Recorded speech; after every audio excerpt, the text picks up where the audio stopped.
All right, we're Southern Sports Gumbo. Welcome to our Week 13 recap here. We're going to dive into some ACC games, some Big 10 games, Big 12 games, finish up with a little SEC football recap, and then talk about some of the head coach openings around the SEC. So let's dive right into the ACC, Kevin. So going into this past weekend, Georgia Tech, all they had to do was win, and they're in the ACC championship with a great chance of being in the playoffs. And they played Pitt, and the first quarter really decided the game. Pitt jumped out on them 28-0. Tech got back in it, had it 28-14, had it first and goal inside the 5. Third quarter, midway through the third quarter, and they threw a pick six, and that put the game in a position where it was just out of reach. Tech fought back and made it a one-score game. Haynes King put up good numbers, but again, had 2 interceptions, and that pick six really put him out of it. I guess if you look at it, the downfall with Tech over the last month has been their defense. And again, their defense let them down in the first quarter, even though they got remedied and after the first quarter pretty much held Pittsburgh without scoring. They just dug too big a hole, the defense did, with just that. And again, one thing you can say, Nardozzi said before the Notre Dame game, they can lose to Notre Dame by 100 as long as they beat Georgia Tech, because that keeps Pitt in the hunt for the ACC championship. So I say that just in reference to, I think Nardozzi put 2 weeks of prep into Pitt. Notre Dame didn't matter.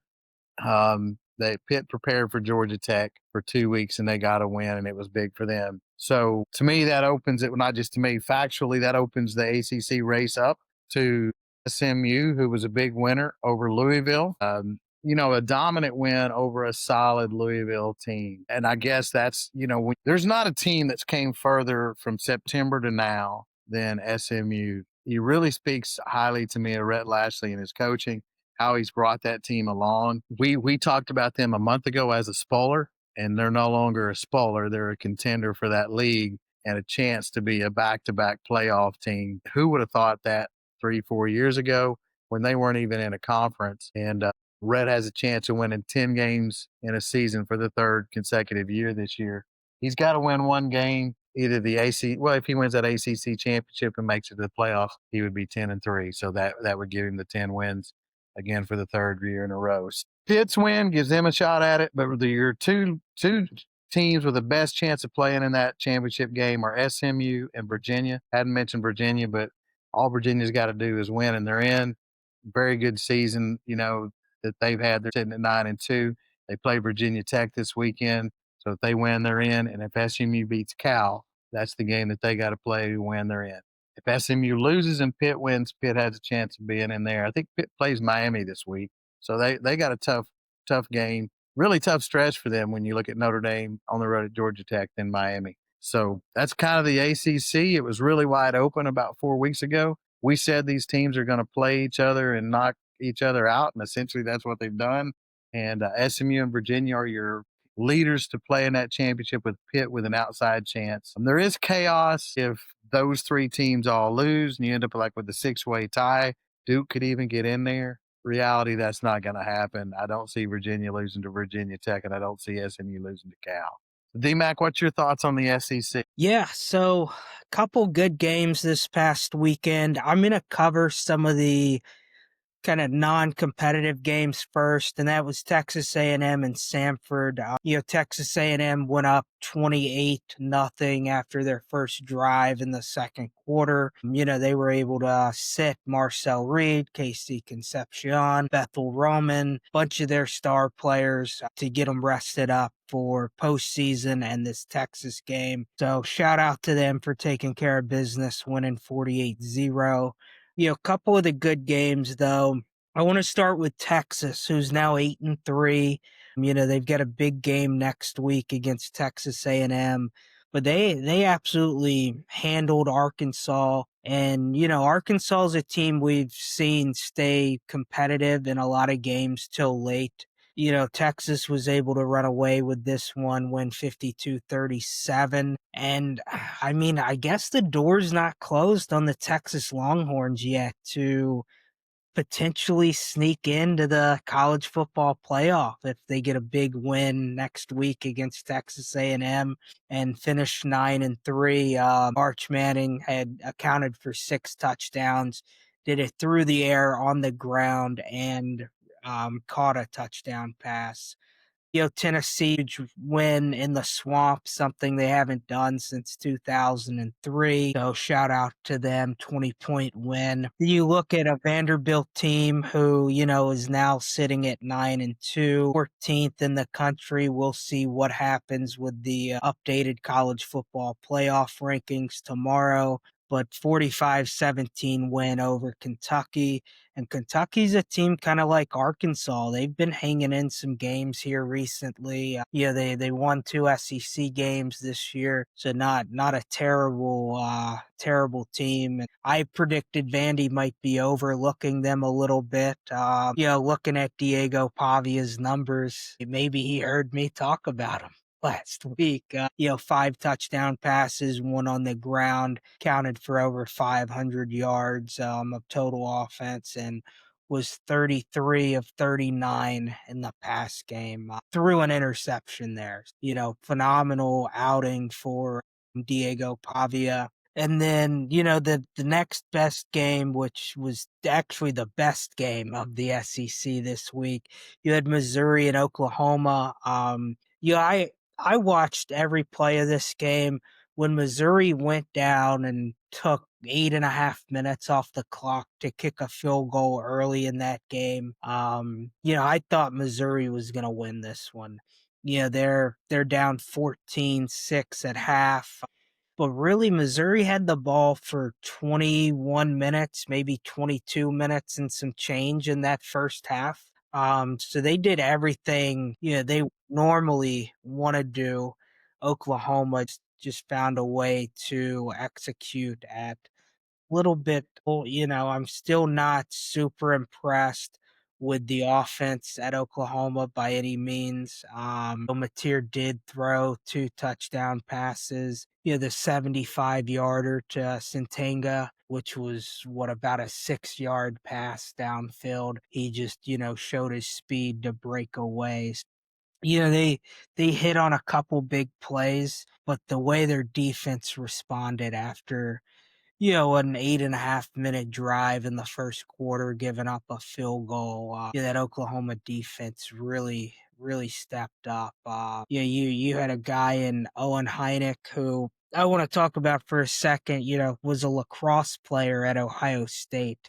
Decided he wanted to play football. Oklahoma gave him a preferred walk-on spot a couple years ago, and then he led the team in tackles against Missouri. So shout out to him. Was a 2-sport athlete in high school. Ended up going the lacrosse route and realized a year into college he wanted to get back into football. So, outside of those major games where you've still got a Texas A&M, you've got a Georgia, you've got Alabama, who are all kind of competing for that last spot or to play in the conference championship. And Ole Miss, I left them out. Ole Miss is still very much in the college football playoff hunt, and I guess in a D-Day scenario, I don't think they're not completely eliminated from the college or from the SEC championship just yet. So last game I'll talk about briefly is LSU Western Kentucky. LSU won this game 13-10. We're down 3-0 after the first quarter. Scored a touchdown late in the second quarter to take a 7-3 lead. The numbers for LSU are a little better, in my opinion, than what they really are. Van Buren, 200 yards in the air. The LSU run team, run game, 126 yards on the ground. But could never really get anything going. Harlan Berry had a couple 15-plus yard runs that kind of carried that. The 3-and-out to start the game pretty much sums up what LSU's done all year. And then, basically they're up 13-3. All you have to do is get another first down, ice the game, and fumble by an LSU running back, taken back, what was it, like 77 yards. 77 yards. Yeah. And, Western Kentucky really kind of beat themselves. LSU's defense, I mean, played well. You gave up 152 total yards in this game. They had a chance in the first half to score another touchdown. Wide receiver dropped a pass down the seam, and then Rodney Tisdale, the quarterback, they ran a bit of a trick play, and he dropped one in the end zone. Don't really blame a quarterback that much for that. But they had their chances, and you know they're a onside kick away from forcing overtime in this one. So, LSU has gotta show some sign of life against Oklahoma this week, and really make some changes in the off season. I know you'll have a new head coach named, and we'll dive into that here shortly. But let's move over to the Big Ten and the Big 12. What do you have for us, Sweets? Yeah, so number 11 BYU defeated Cincinnati 26-14 on Saturday. BYU now controls their own destiny in the Big 12 as far as making the conference title game, in which they will probably face Texas Tech again, and the winner of that game will be the automatic bid for the conference championship. Arizona State and Utah still have a puncher's chance of getting in that game, but they would need a lot of help to get there. For BYU on Saturday, L.J. Martin had 222 rushing yards and 2 touchdowns, and Bear Bachmeier added 46 yards on the ground with a touchdown himself, and he broke the school single-season QB rushing touchdown record. So that's pretty strong for a freshman there. Brandon Sorsby for Cincinnati passed for 300 yards with 2 touchdowns and had an interception. BYU's defense was awesome on Saturday. Had 3 turnovers and held Cincinnati for 13 on third downs, and also made them miss. They had 3 missed field goals, which was also was good on BYU's defense for forcing them to kick the field goals. So like I said, BYU is now in possession, or in they control their own destiny for getting in the conference title game, where they should face Texas Tech again, and that game ought to be a lot of fun. Next game we want to talk about was Oregon and USC. Oregon beat USC 42-27, which basically knocked USC out of the playoff hunt for the season, and it significantly boosted Oregon's chances of getting into the CFP. Oregon quarterback Dante Moore had 257 yards in the air to go with 2 touchdowns, and they had 179 yards on the ground, led by Noah Washington's 107 yards to go along with the touchdown. Special teams contributor Malik Benson also had an 85-yard return for a touchdown, so that was huge for Oregon as well. USC's quarterback Jaden Mavia passed for 311 yards and 3 touchdowns, but he also threw a couple interceptions and had a costly fumble during the game. USC really struggled on the ground, but we knew that Oregon's run defense was really good, so we didn't expect USC to do a lot there, and Oregon helped serve there and did a great job. This keeps Oregon in the mix for the Big Ten championship game, and also again keeps them in the hunt for a spot in the playoff, the college football playoff. USC is now eliminated from that, and USC could play a team like an LSU maybe in the Who Cares Bowl in Las Vegas sometime in mid-December. So they've got that to look forward to. Where we go next, DMAC? Yeah, so that brings us to some coaching news. Let's talk SEC openings, and let's start with Arkansas. They made a move September 28th. Sam Pittman was 32-34 in 6 seasons. They get 7 wins 1 year with him. So let's talk, Kevin. Who do you think is going to be the guy that comes into Arkansas here next? So I'm going to give you 2 names and then a wild card, and then I'm going to talk about the AD for a second here. So the 2 names I'm going to give you, one is Alex Golesh, and to me, he's who they should hire. They've let other candidates kind of get away the way the ADs handled the job search, but to me, they better name him, and sooner than later. The second name I'll give you is the one that might end up getting it, because he's getting a lot of talk right now, is Kane Womack, the Alabama defensive coordinator. His dad, Dave Womack, was the DC at Arkansas for a few years under Houston Nutt. So there's that tie in. And Kane Womack was also a walk on tight end fullback for Arkansas back in the day, too. So he has those connections. Solid DC, good coach. But again, Golish has proven and done a good job at South Florida. You had Morris, who took his name out of the job today from North Texas, would have been a really good hire for them, and others. They played around with James Franklin and wouldn't give him the money, which all those names lead me to Hunter Yurachek, the athletic director, spoke about their job opening this weekend, made the mistake in my mind saying that he's interviewed 22. All you did is tell your fan base at that point that you can't make a decision. You're not hiring. You've talked to all these guys and you haven't hired a coach yet. He better get a good coach, because if he doesn't, the fact that he's came out and publicly said, I've interviewed 22 people, you're basically saying I can't close the deal, and you're going to cost yourself your job if he hasn't already done that. They did have a chance with Franklin, but Virginia Tech offered him more money and more NIL money. And so that to me is the Arkansas's downfall right now. I mean, heck, they should have went all in on Lashley, but they didn't do that. There's a lot of things there. But anyhow, Kane Womack, Alec Golish. The wild card I would give you is Jeb Fish from Washington. Supposedly he wants out of that area, and they may talk to him. I guess that would be number 23, or maybe he's one of the 22. If he doesn't end up at Florida, I could see him being someone that Arkansas could land if they can just go get the deal done. Well, I also think that Ryan Silverfield from Memphis is a name to look for there too.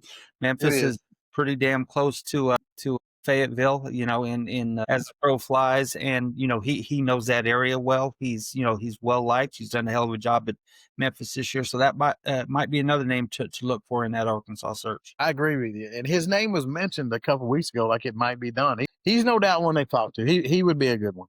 Him and Golish, honestly, would be right there 1-2. See, Eric Morris is a guy that I like. What he's done with quarterbacks, he worked with Patrick Mahomes, he worked with Cam Ward. I'm hearing that North Texas, and obviously they can't match what Arkansas can give, but they're working on a deal to make him one of the highest paid group of 5 or group of 6 coaches out there to try and keep him. What worries me with this Arkansas job is, they went out and they got their basketball coach. They got Calipari, gave him a ton of NIL money. Why is it so hard for Arkansas to get money for football? You've got Walmart, you've got Tyson, you've got JB Hunt. You've got so much money there that at some point they've got to come to an agreement and say, hey, this is the guy we all like as coach. Let's go give him the resources he needs. Because it's puzzling to me that Virginia Tech can offer a better comp plan and package to James Franklin than Arkansas can. They did throw out some stops. I mean, he's getting over $8 million a year, 15 and a half to build his assistant staff. So they definitely rolled out the red carpet for him up there in Blacksburg. But, it seems like until Arkansas money comes together, you could be in a position where you're making a coaching change every 3 to 5 years, and you're just in this constant cycle. I think you're right, and I think again that goes to the athletic director. I mean, he's had the opportunity to unite that money and hire someone that they could all get behind and be excited about. Again, Lashley was that guy. If you couldn't hire him, James Franklin was that guy. But again, Yurachek could not close the deal, and their fan base, their money people are talking about that. I'm telling you, if he hires Kane Womack, he's pretty much signed his exit papers. You mentioned Eric Morris. Love that name. Let me tell you where he's going to end up. He's going to end up at Oklahoma State. The athletic director there, Chad Weiberg, was at Texas Tech when he was the offensive coordinator there. So there's a relationship between the two of them. Weiberg has said he was going to announce his next head coach this weekend. I think that lines up if they end up playing in their conference championship. Still got a chance at the playoffs. But again, if you're going to be the next head coach at a university, pretty much got to name it December 1st going into signing day and getting ready for the portal. So I think that timing lines up. I think you see Morris at Oklahoma State and that relationship with him and Weiberg. I honestly think that's a done deal. Morris took his name out of the Arkansas job today, so we'll see. But that's my prediction for Oklahoma State. So that brings us to the Auburn opening. Hugh Freeze doesn't even make it 3 seasons in Auburn. A 6 mark in the SEC. Things obviously did not pan out there. Sweets, what do you think of who's the next coach at Auburn going to be? Who saw that? Who had that on their bingo card? Hugh Freeze flaming out at Auburn before his contract was up. Boy, and the sun keeps rising in the east. Right now, I'm not sure. I'm not sure that Auburn, speaking of alignment, Kev, as you did with the Arkansas boosters, Auburn boosters are never aligned, and they're never going to be aligned, I don't think. So I don't have any idea. I know that they were huge on Summerall, and I thought that would be wrapped up by now, but for whatever reason, it hasn't been. They rumors out there about Clark Lee. Drinkwitz has been talked to apparently. And then they've got DJ Durkin, who's the interim head coach right now that, he's well liked by the players and stuff. Who knows? He upsets Alabama this weekend. Maybe that emotion lands him the job. I don't know. I think that Summerall would be a good fit for Auburn. I think that he knows the South. I think he's a good up and coming coach. I think he's a hard worker, and I think that he's not like their recent hires. He's not like Harsin. He's not like Freeze. He's a different cat. So I think he'd be a good hire for Auburn. But what they end up doing, who knows? What are your thoughts on that? Yeah, I mean, I like Summerall for the job. Between Troy and Tulane, he's done nothing but win conference championships or play for them. I don't know if DJ Durkin is the guy. I think if they want to keep the defense intact and not in the transfer portal, DJ Durkin makes a lot of sense to me. But it would also not surprise me to see Auburn go way in left field somewhere and take another guy who shouldn't be their head coach. I was talking with a good friend of mine who's big Auburn fan, who years ago wanted Gus Malzahn gone. And he told me this week, he's like, man, really, we should have just kept Gus, or we should really. This will never happen. Why not look at Gus again now? Full circle moment. I know that'll never happen, but the lack of success that they've had with the last 2 coaches, Harsin's was not good at all. Auburn, Hugh Freeze, 6 and 16, speaks for itself. I think he finished like 2 and 9 or 2 and 11, 2 and 13 in 1-score games at Auburn. So, definitely a rough road for him. What are your thoughts, Kevin? This, whoever predicts this one you could probably win the lottery easier than you could predict who is going to end up there. Summerall's who they wanted. I think it looks like Summerall could end up at Ole Miss at this point. I do think Lane leaves, so I think Ole Miss has better leadership and more alignment, and I think Summerall sees that, and he's picking between Auburn and Ole Miss. I think he'll choose Ole Miss, which 7-8 years ago that would have been a while. And again, the dysfunction of that Auburn leadership is crazy. You would have who wants the job? They picked Freeze simply because he beat Alabama. That's the reason they picked him. So if you say you want someone that's beat Alabama, I guess you go hire Jimbo Fisher. He beat Saban a couple times. I'm not saying that's the right thing to do, but you talk about hires out of left field. I don't see anybody taking that job out of these names that are up and coming coaches. I think Gola should probably end somewhere else. He could end up there by default on some of these others. In Florida, I don't think Drinkowitz would take that job. At this point, I don't think Auburn's a better job than Missouri. I think he would stay at Missouri. I think he has a good shot at ending up in Florida. But I think Auburn's a mess. And at the end of the day, I think they either take Durkin if he beats Alabama because they're going to strike out on other people, or they're going to go bring somebody in like Jimbo or somebody, or just out of left field. Like Harsin was a left field hire. Who knows what Auburn's going to do? It's a mess. Yes. That brings us to our last two SEC jobs, and I think we'll kind of talk about these at the same time since they're both going after the same coach. Yeah, you've got Florida who ousted Sunbelt Billy 22 and 23 into his fourth season, and then LSU fired Brian Kelly 34 and 14 in the middle of his fourth season or towards the back half. It's no secret that both of these teams are going after Lane Kiffin with everything that they have.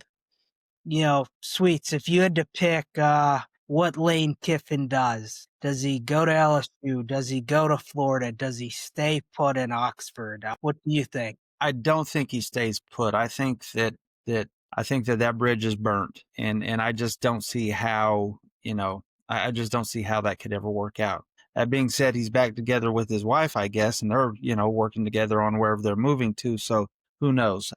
I don't think he ends up at Ole Miss. I honestly thought a few days ago it was LSU, but the more it strings out, kind of I kind of think Florida. Which leaves LSU, looking. And but that their short answer, Florida. What do you think, Kev? I think it's LSU. And I think some people are talking like he's still undecided and that kind of stuff. And I don't believe that's the case. I think if that was the case, that meeting the tone out of that announcement that Keith Carter put out would have been differently. I think he would have even said that we continue in discussions with him about his future at Ole Miss. And that's not what he said. He said he would announce where he's going to coach at Saturday, the day after the Egg Bowl. So to me, that tells me that he's gone. And then you're like, okay, well, where does he end up? And so I think the schools are not going to say because they can't. They can't blow the deal up because obviously Lane wants to finish the season in this game with the Egg Bowl. He wants good things for his team. He wants good things for those players. He wants to win this game and go out on a high. And I think that's the one thing that him and Keith Carter agreed on. So then I go from there. Which school? So the little leaks that did come out. The mention from Thamel and Ross Dellinger about the money and LSU. So to me, both those guys carry a lot of weight in college football. Ross Dellinger doesn't report stuff unless he knows it, and he gets leaked stuff. I mean, he's the guru on the NIL stuff because number one, he's done his research. Number two, he gets information. So to me, when I look at who's saying what, it has ties to LSU. And so I think that's where he ends up. I think he listened to Saban. More so importantly, I think that's where he thinks the best opportunity is the school that is the state. And from what we were told, the schools that he talked to, LSU gave him the best overall presentation when it came to not just salary, but NIL money, how that NIL money was going to be used, the process of it, how they were going to do it with the changes with collectives. And that was the one thing that Ole Miss has been ahead of, but they're a little behind right now is with the adaptation to the new rules. And that was an answer that he wanted. And I don't think that was clearly given by Ole Miss. LSU was the one school that gave him all those answers. And so even if someone could say, well, Florida's agreed to match that. Well, if you're matching, the school out in front is LSU. And so I just think they're the school that's presented the best offer, not just financially, but NIL. And they're the only school in the state. And again, you listen to the leaks of the people that are inside and actually know college football. I think it's LSU. And again, I think it's already signed. If it wasn't signed and there was still an opportunity for any of these three schools, why wouldn't have Keith Carter said, we're going to use this week to get ready for the Egg Bowl. We're going to put all of our energy into that. And then we're going to have one last conversation with Lane about, being at Ole Miss. And that's not what he said. So I think Keith Carter knows where Lane's going to end up. I think they've discussed all those things. I think it's done. That's just my opinion. No inside, just reading the room. D-Mac, what's your thoughts? Yeah, I mean, after watching that press conference today, I don't think he's staying put in Oxford. You could tell that he didn't want to be there for two reasons. Nobody wants to answer, coaching rumor questions when, their team's one win away from going to the college football playoff. too. I mean, he's created success at Ole Miss, but Ole Miss is not a place that you just walk into, a university where you're, hate to say, almost guaranteed to go to the college football playoff or compete for championships. Ole Miss isn't that type of school. Then I look at Florida. It doesn't seem like their money is quite as aligned as the LSU money. Maybe they all want Lane Kiffin at Florida. I'm sure they do. But from a guaranteed of, hey, we're going to give you this. We've got to remember a couple years ago, Florida was writing checks they couldn't cash in NIL. What makes you as a coach think that, okay, I know we're a couple years removed from this, but what's a promise from Florida mean on the NIL front right now? The last thing Lane wants to do is bring in players that he doesn't have the money to pay. So that's why I think LSU out of these three is the most, looked at job of you kind of walk into a good situation as a whole of what LSU's done historically. Obviously, after last week's 13-10 win over Western Kentucky, you're not walking into a great situation of, hey, we're ready to compete with the guys who are here right now. But yeah, I mean LSU for kind of you've got the best chance to compete at a high level, especially in high school recruiting, which would be maybe the one downfall you find with Lane Kiffin is, maybe he's not the best high school recruiter. Well, guys are going to want to come to you at LSU from the state of Louisiana. And that's, in my opinion, 70% of the battle at LSU. Just make sure you get the Louisiana guys, and you're going to sign a 3-star like Justin Jefferson or someone like that. You're going to find those guys in the state of Louisiana. So, like you having no inside information, just kind of a gut feeling right now. 2.5 weeks ago, I thought there was no way Lane Kiffin was leaving Oxford. I thought maybe a few remarks by politicians in Louisiana hurt their chances a little bit. But then you've got Secretary of State's tweeting Lane Kiffin in the state of Mississippi. So I think all politicians have maybe lost their mind on sports a little bit. So evens out the playing field there a little bit. But I want to run a scenario. I mean, we all think Lane's out of Oxford. Let's say he stays put. Where does Florida turn if Lane Kiffin stays put or goes to LSU? What do you think, Kevin? Yeah, so I mean, I think that's a pretty wide open deal right now. I think they want to get into the Summerall talks. Supposedly, they've interviewed him. I also think Fish from Washington, we mentioned him earlier. I think he will be a candidate. He played, at Florida, so he's an alum. I really think that's who they end up with. And then I will throw out my other one that I think that will really try hard to get that job, and that's Drinkowitz from Missouri. And I would put him and Fish as the top two because, again, I think Summerall's going to Ole Miss. And so we'll see, but I think it'll be one of them. I think Drink or Fish will get the job. I lean Fish, and that's just simply because I think Drinkowitz is a good coach, but his just repeated inability to win games against top teams, if I was an athletic director, that would scare me to death. And you can say, well, it's Missouri, but I would also say this. It's not Missouri from 10, 20 years ago. Missouri's used NIL as well as anybody. They have talent on that team. And this weekend's game against Oklahoma is just another example of how he cannot win when you've got two teams that are closely matched. He's not able to get over the hump in those games. So that would scare me there. So I would go Fish over Drink and that Florida job. Sweet, what's your thoughts? Florida's a mess too. Florida's a lot like Auburn, not with the boosters in just their inability to always to have everybody on the same page.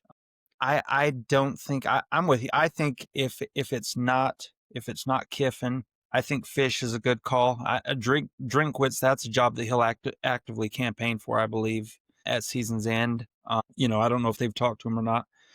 I don't know. I think there are a lot of coaches that could do well there. They've got, great recruiting, all that. I don't know. I think Kiffin gets that job. I don't know why. I think Kiffin gets that job, which would lead into LSU getting somebody else. Now I'll turn around for you guys. If LSU doesn't get Kiffin, who do they get?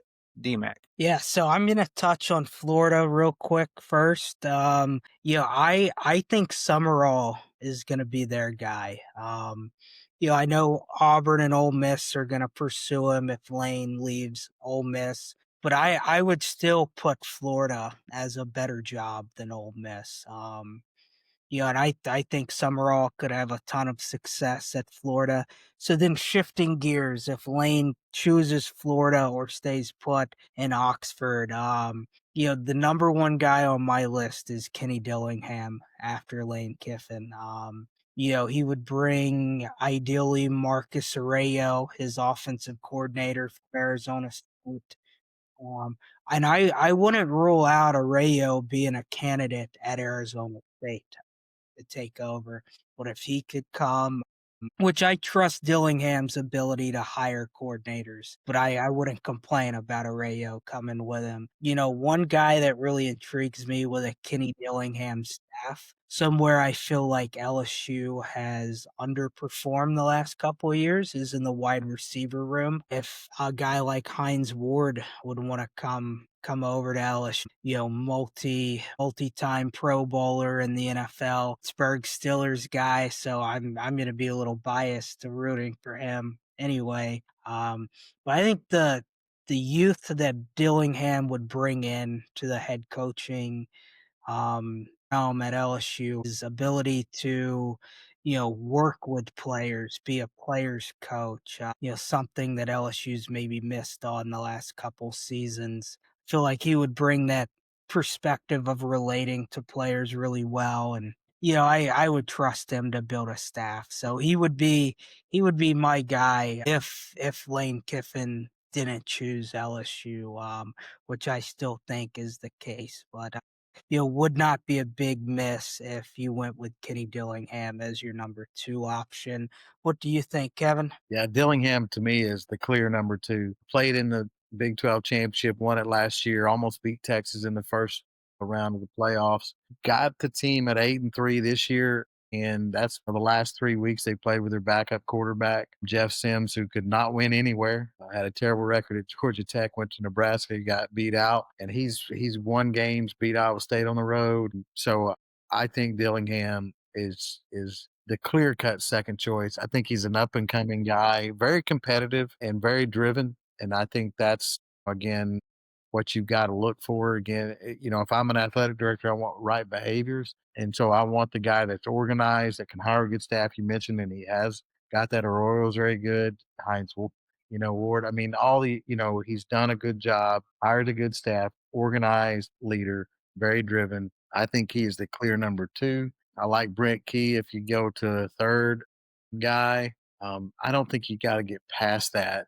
And I do think Key is listening to things. At first, I didn't think he was, but again, he's another Sexton client, and his name has also been mentioned in Florida. I didn't mention him earlier. I don't know if Florida can get him away from Georgia Tech or not, but I think LSU might listen. And again, I would put him third. Well, let me go one other name that I would really love for them to hire if they don't hire Lane.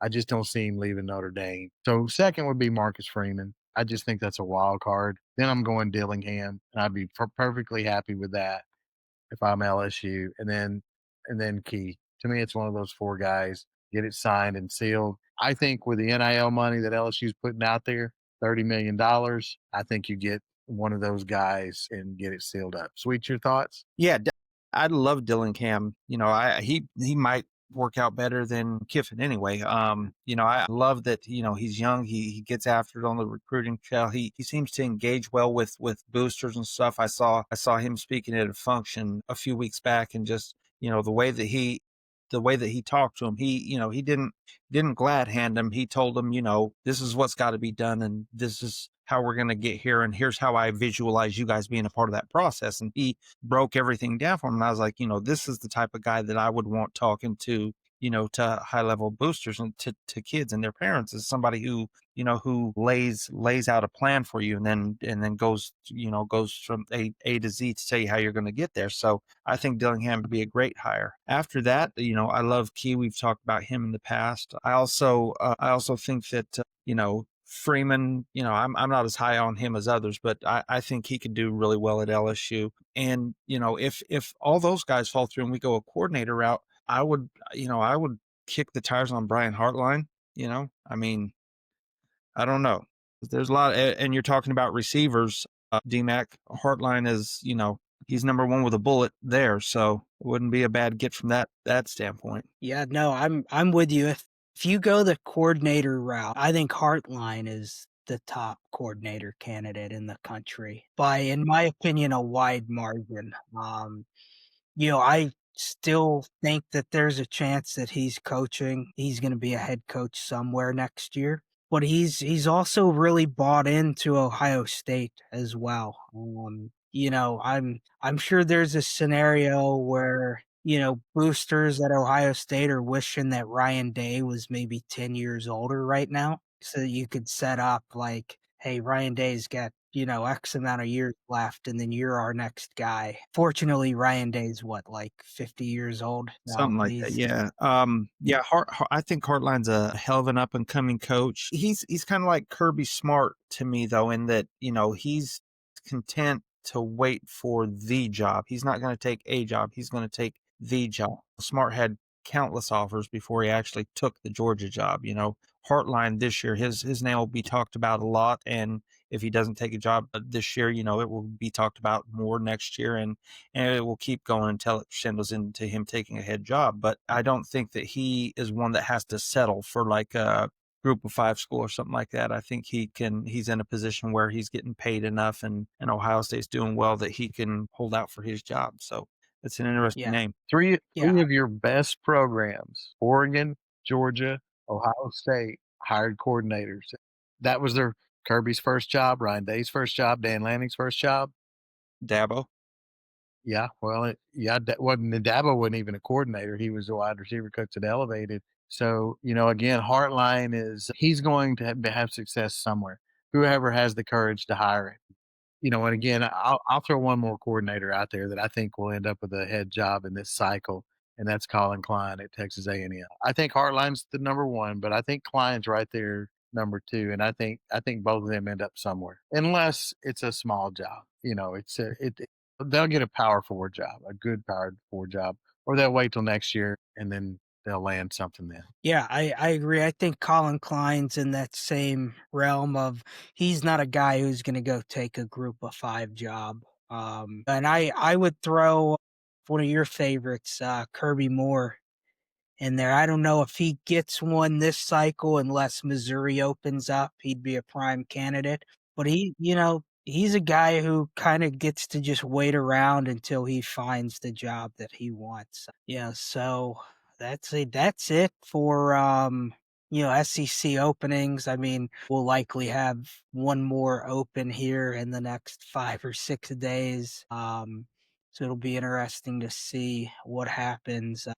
Any other teams? I know we haven't. State's an intriguing one to me. Any thoughts, Kevin, on what Penn State does? James Madison's coach, I think, is going to be locked into that one.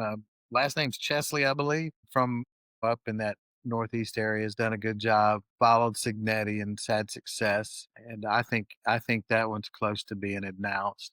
One other just wild card, because we talked about Auburn in the wild card. Don't be surprised. Well, anything would surprise you about Auburn. But if Auburn went after Deion with his ties and things to Atlanta, that one would make more sense than a lot of things that Auburn's ever done. So anyhow, just a thought there. Sweet. Go ahead. I would love for Auburn to hire Deion. I would be all for it. It makes the most sense when you look at his connections with Atlanta, the Southeast, what he could do, the recruits that he could pull from Atlanta with the staff. It would do a lot for that program. And again, this is all speculation, but he could bring a quarterback like Juju Lewis and put him with the wide receivers that Auburn has. Auburn could do worse. Yeah. They could do worse. They and could, probably would. and more than likely will. Yes. Which, Yes. yeah, you hate to see it, but you love to see it. Yes, you do.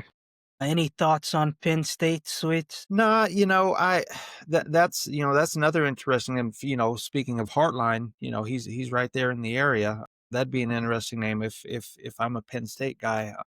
I they just they're almost like a Nebraska to me, in that they're just not, even though they were in the playoff last year and right there at the end, they just don't feel like they're as big time a job. Like I said, even with with all these SEC openings, I mean, Penn State's taken a back seat to you know to every SEC school in the search, and it's it just, you expect more. You'd expect more people talking about about a big time hire like a Kiffin going there.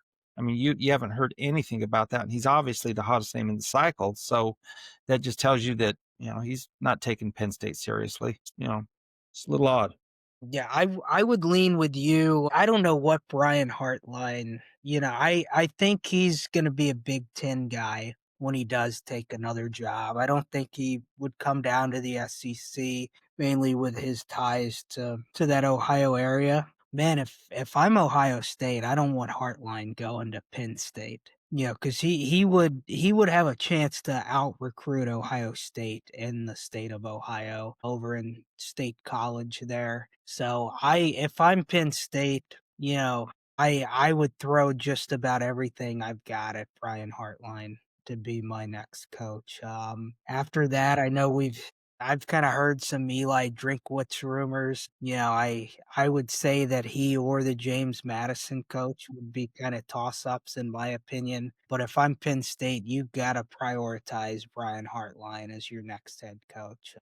You've gotta make him say no, and I think that that's a job that he at least listens to. With potentially, a top 3 or 4 job in their conference. I would probably put it, Ohio State's 1, Oregon's probably 2. Then you've got USC, Michigan, Penn State's somewhere around USC, Michigan, in my opinion.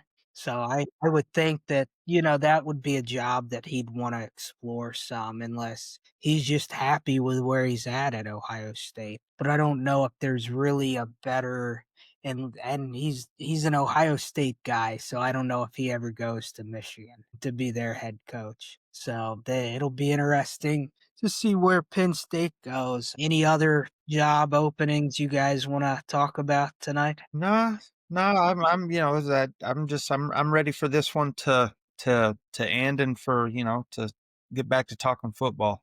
It's been an entertaining search, if nothing else. For those of you who are listening to this that are not LSU people, or not on the On3 football forum, we had 3 members of our esteemed Ponderosa group, is what the LSU board is called, the Ponderosa, who spoofed the Florida On3 moderators, the guys who work for Florida at On3, and made them think that they were connected to Ole Miss, and fed them apparently a ton of information that they were regurgitating to their subscribers. All turned out to be false, and so the three LSU guys who did it, they got kicked off the forum forever, I guess. And I don't know, it's pretty funny stuff though to me. Somebody, I don't know why the Florida moderators wouldn't have vetted them a little better than they did before choosing to share all that stuff with their subscribers. But I don't know, I got a kick out of it. Did you see any, DMAC? I did. I saw a little bit of it. Yeah, so I'm a little indifferent on the topic. Like, it's funny to a point, but I'm not a fan of it personally. Basically saying you're someone you're not. And I'm all for like some jokes on message boards.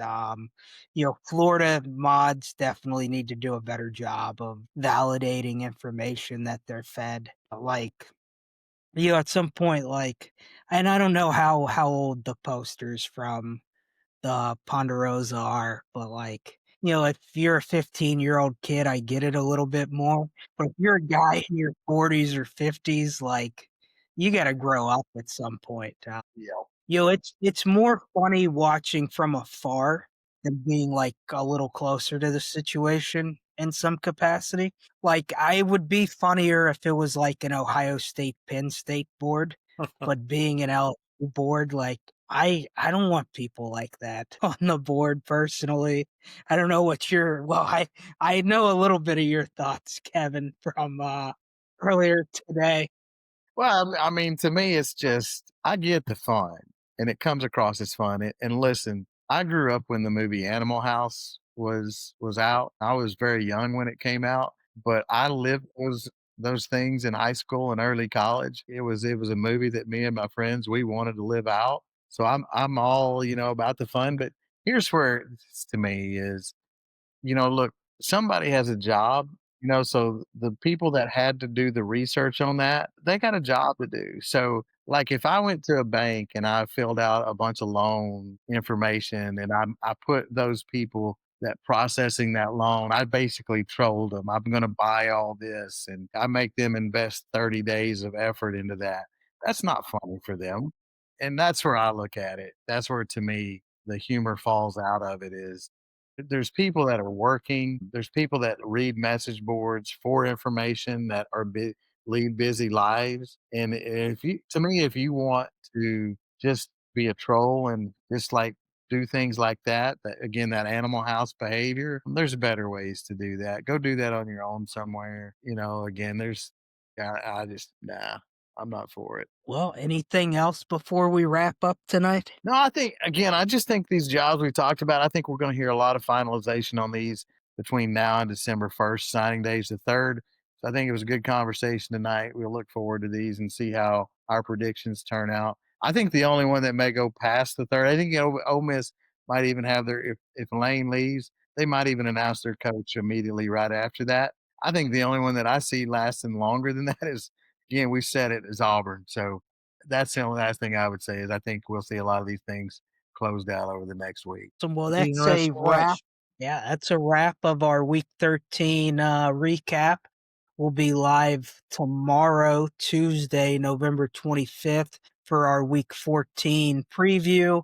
We'll break down non-SEC games, SEC games, and then we have a little fun Heisman draft of potential candidates to win the Heisman Trophy this year. So we'll be doing that tomorrow night. Join us, and we'll see you guys soon.